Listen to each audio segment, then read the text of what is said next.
குண்டூர் ஏரி பக்கத்தில் இருக்கிற ஒரு கோயில். அந்த கோயிலுக்கு வந்திருக்கோம். லைக் பண்ணுங்க. Hi, Tiruchi MIT to police colony 100 feet road Gundur ஏரிக்கரையில் அமைந்திருக்க வள்ளல அய்யனார் கோயிலுக்கு தான் வந்திருக்கோம். வாங்க உள்ளே போகலாம், கோயில் எப்படி இருக்குன்னு பார்க்கலாம். ஸோ ஹாய், நாங்கள் குண்டூர் ஏரி பக்கத்தில் இருக்கிற ஒரு கோயில், அந்த கோயிலுக்கு வந்திருக்கோம். பல தடவை வந்துட்டு இது வழியாக போயிருக்கோம், ஆனால் இந்த கோயிலுக்கு இது வரைக்கும் வந்ததில்லை. இதான் ஃபர்ஸ்ட் டைம் இந்த கோயிலுக்கு வந்திருக்கோம்.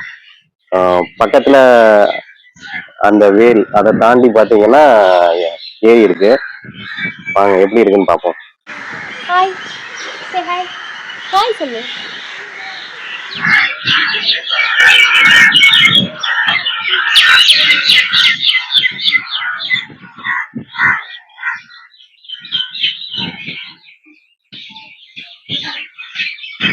இந்த கோயில் பார்க்கவே ரொம்ப சூப்பரா இருக்கு.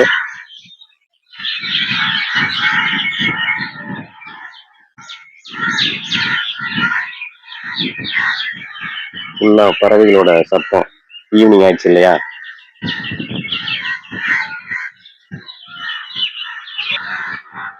வல்லால அய்யனார் அப்படின்ற இந்த கோயில்.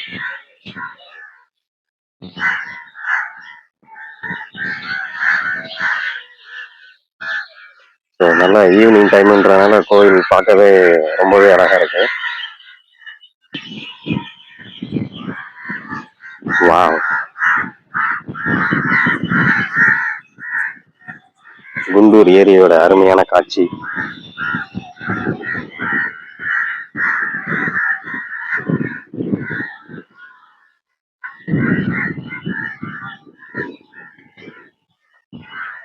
எப்படி இருக்கு பாருங்க.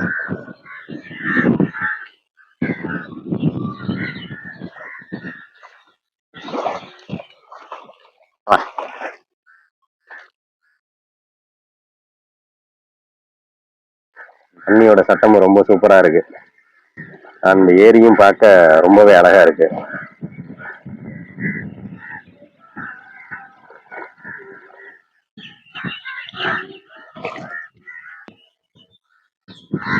வரிசையா குதிரைகளும் வேல்களும். அய்யனார் கோயில்லாம் கேட்கவே வேணாம், இதுதான் சிறப்பான விஷயங்களே.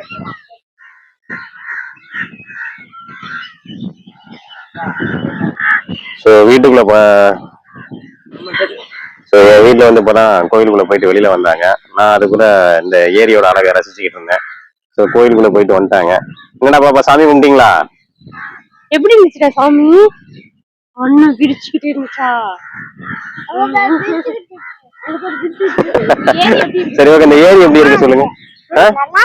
எவ்வளவு சூப்பரா இருக்கு. ரொம்ப ஆத்துக்குள்ள எப்படி நீந்த முடியாதுடா. ஆறு இல்லடா, அது ஏரி. ஆமாடா, ஏரி. ஏரி பத்தியா சொல்லலாமே. இந்த ஏரிய வந்து குண்டூர் ஏரின்னு சொல்லுவாங்க. இன்னொரு பேர் பாத்தீங்கன்னா பெரிய குளம் அப்படின்ற பேரும் சொல்லுவாங்க. இந்த சுற்று வட்டாரம் கிட்டத்தட்ட 410 ஏக்கருக்கு இந்த ஏரி தான் நீராதாரமே. எப்போதும் போல முறையான பராமரிப்பு இல்ல. அந்த தூரங்கள்ல பாத்தீங்கன்னா நிறைய வீடுகள் பார்க்கலாம் நீங்க. அந்த வீடுகளோட ஆக்கிரமிப்பும் முறையான பராமரிப்பும் இல்லாததுனால இந்த ஏரி வந்து காலப்போக்கில் வந்து சுருங்கி போச்சு. கிட்டத்தட்ட 10 ஆண்டுகள்ல ரொம்பவே சுருங்கி போச்சு. அதுக்கப்புறம் பாத்தீங்கன்னா மீட் எடுக்கணுன்ற முடிவுக்கு வராங்க. அதுக்கு வந்து 2 அமைப்பு வந்து இதை முன்னெடுத்து செய்யறதுக்கு முன் வராங்க. அந்த 2 அமைப்பு என்னன்னு பாத்தீங்கன்னா, ஒன்னு இந்த மெகா ஃபவுண்டேஷன், இன்னொன்னு பாத்தீங்கன்னா ஹெர்பா லைஃப் இன்டர்நேஷனல். இந்த 2 அமைப்பும் சேர்ந்து இந்த ஏரியை வந்து மீட்டெடுக்க வராங்க. என்ன மாதிரியான ஒரு திட்டம் வகுக்கிறாங்க அப்படின்னு பாத்தீங்கன்னா, கிட்டத்தட்ட ஒரு 20-25 குட்டி தீவுகள் மாதிரி உருவாக்குறாங்க.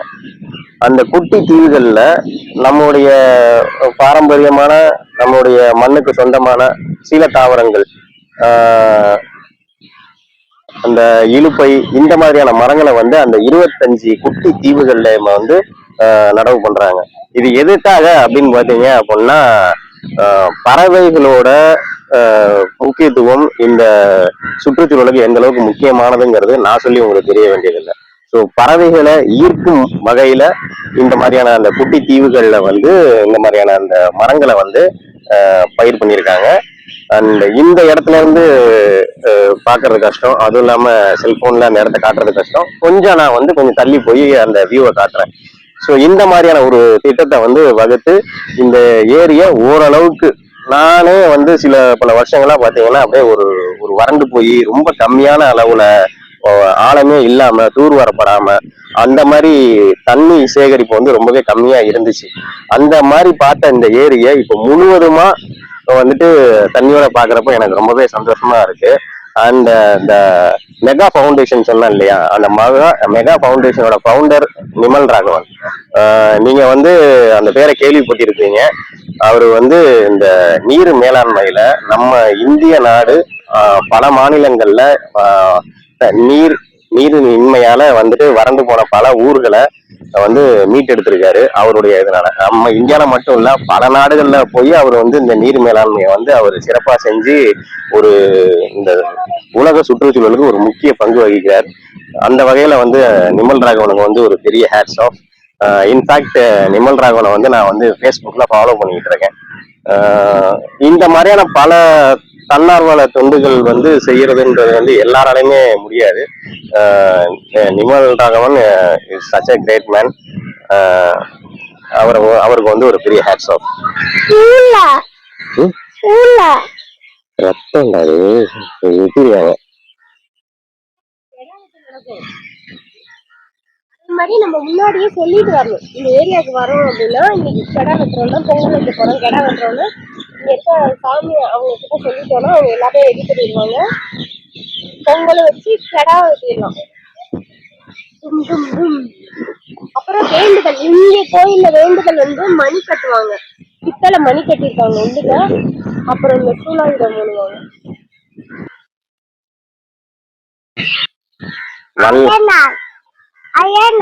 வெள்ளாள ஐயனார் குதிரையில எப்படி எப்படி இருக்காரு பாரு. ஸோ இந்த வீடியோல பாத்தீங்கன்னா அங்கங்க ஒரு குட்டி மரங்கள் ஏதாவது தெரியுது இல்லையா, இதுதான் நான் சொன்ன அந்த 25 தீவுகள் மாதிரி உருவாக்கியிருக்க அமைப்பு. அதை பாத்தீங்க பறவைகள் வந்து கண்டிப்பா ஈர்க்கப்பட்டிருக்கும் நேரம். பொழுது போனதுனால என்னால சரிவர பார்க்க முடியல. அண்ட் ஒரு நல்ல ஒரு முயற்சிங்க. அந்த முயற்சி வெற்றியே அடைஞ்சிருக்குன்னு தான் சொல்லணும். இங்க பக்கத்துல பாத்தீங்கன்னா அல்லி மலர்கள் காலையில வந்திருந்தா ஒரு வேளை பூத்து இருந்திருக்கும்னு நினைக்கிறேன். இப்ப எல்லாம் முட்டுகளா இருக்கு.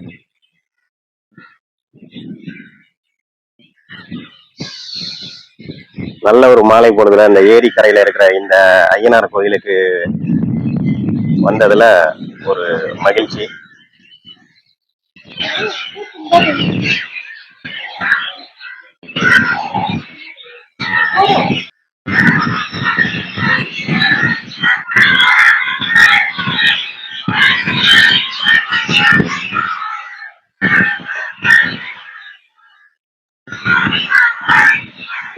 கோயில இருந்து நம்ம கிளம்பியாச்சு.